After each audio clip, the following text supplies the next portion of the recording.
In this video, we'll be talking about how our emotions influence our decisions. As you've learned already, emotions are intimately intertwined in the way that we think, and actually, if we didn't have emotions, we wouldn't be able to make any decisions at all, because we use our emotions to evaluate or appraise different options. Let's dig in a little more to learn the different ways our emotions can influence our decisions. The three basic ways we're going to discuss are integral affect, when we feel emotions about the things we're choosing between; incidental affect, when our broader mood influences our decisions; and anticipated affect, when we imagine how we would feel in the future if we chose a particular option. Integral affect refers to the emotions we feel about the particular choice options we face. One important thing to know about integral affect is that it's very predictive of our choices and does a better job of explaining our choices compared to other kinds of thoughts. So, for example, when voters are evaluating politicians, it turns out the voters' feelings about those politicians can explain how they vote beyond just knowing which political party the voter is in. Similarly, if a consumer is deciding what car to buy, I could ask the consumer to rate how much they like the color of the car, how much they like its engine, how well it handles on the road, its brand reputation, and so on. But if I really want to know how the customer is going to choose, it's really important for me to also ask the consumer how they feel about the car emotionally. So that turns out to be very predictive of choices. In fact, even investment professionals use their emotions about different industries to decide what companies to invest in. The link between integral affect and choice is one of the reasons why advertising is so important.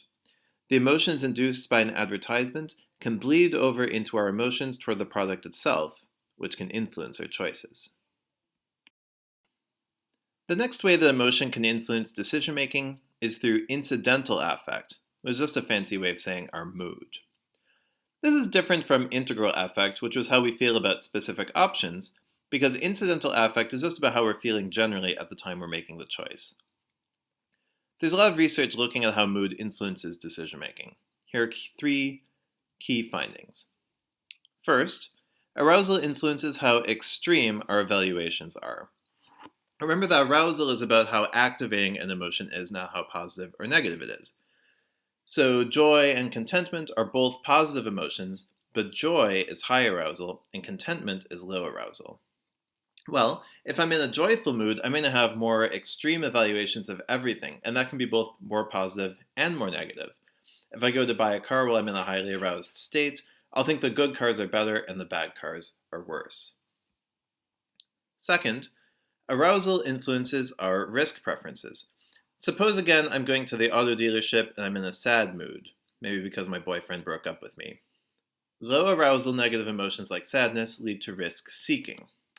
So maybe I try to drown my sorrows with an expensive car that could be great, but also might break down and require expensive repairs. On the other hand, if I'm in an anxious mood, maybe because I'm nervous about an upcoming job interview, that tends to make me more risk averse. I might go with a very safe car, the same one I've gotten every other time I've bought a new car. Finally, negative moods, whether high or low in arousal, lead consumers to be more vigilant. If I'm in a bad mood when I buy a car, I would less like if I'm in a bad mood when I buy a car, I rely less on brand names, I'm more skeptical of what the salesperson says, and I might be less prone to some of the cognitive biases that we talked about in the previous set of videos on decision making.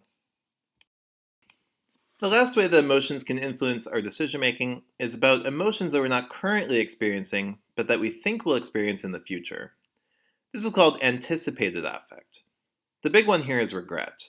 We often make choices in order to minimize the regret we anticipate in the future. Sometimes we'll know how our choice would turn out whether or not we made that choice, and this can influence our decision making. So for example, most of the time when you decide whether to buy a lottery ticket, you wouldn't know whether you win unless you buy the ticket. So if you choose not to play, you'll never know if you win. But in some lotteries, whether you win depends on your postcode, so you'll find out if you would have won even if you don't buy the lottery ticket. It turns out that these postcode lotteries lead to a lot of anticipated regret because people are worried that if they don't buy the ticket, they'll regret it if it turns out that their postcode was selected. And that makes people more likely to play. Although almost all decisions involve emotion to some degree, some decisions are more emotional than others.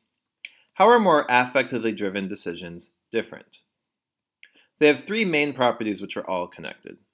First of all, they're fast. This is really important from an evolutionary perspective because often we have to make important decisions really fast. If you're deciding whether to fight a bear or whether to run away, you're not going to have time to make an expected utility calculation. You just have to go with your gut, and that means going with your emotions. Second, they require less effort. That's why they're fast. You skip a lot of conscious thought when you use emotions to decide. This means that you might make a decision based on emotion because you don't have time, but it also could be because you're feeling cognitively lazy. More on that in a minute. Third, they ignore a ton of information. That's why they require less effort.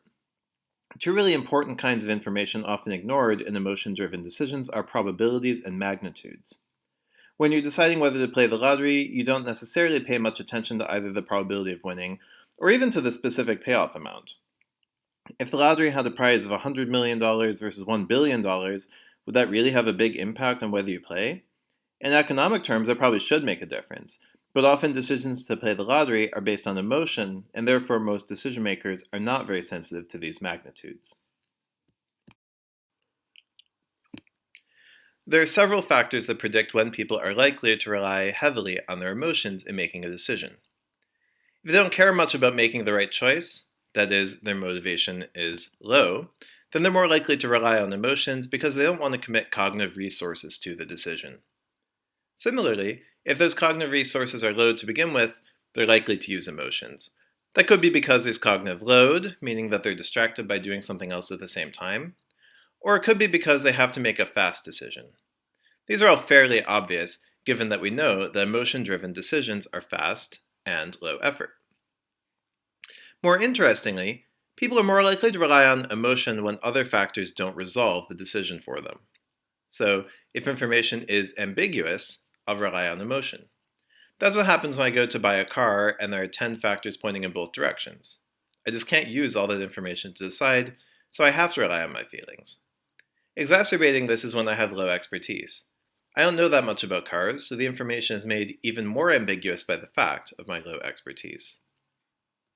Finally, people rely on emotions more when they perceive those emotions as relevant to making a good decision. This could be because I'm buying a hedonic product like a vacation or a book, where the fact that I'll enjoy the product is exactly the point of buying it. This is especially true if I'm deciding for myself rather than for another person. Another reason I might perceive emotions as relevant is because I'm a person who really trusts my feelings. Some people think their feelings are pretty good guides toward the truth, whereas other people are more skeptical.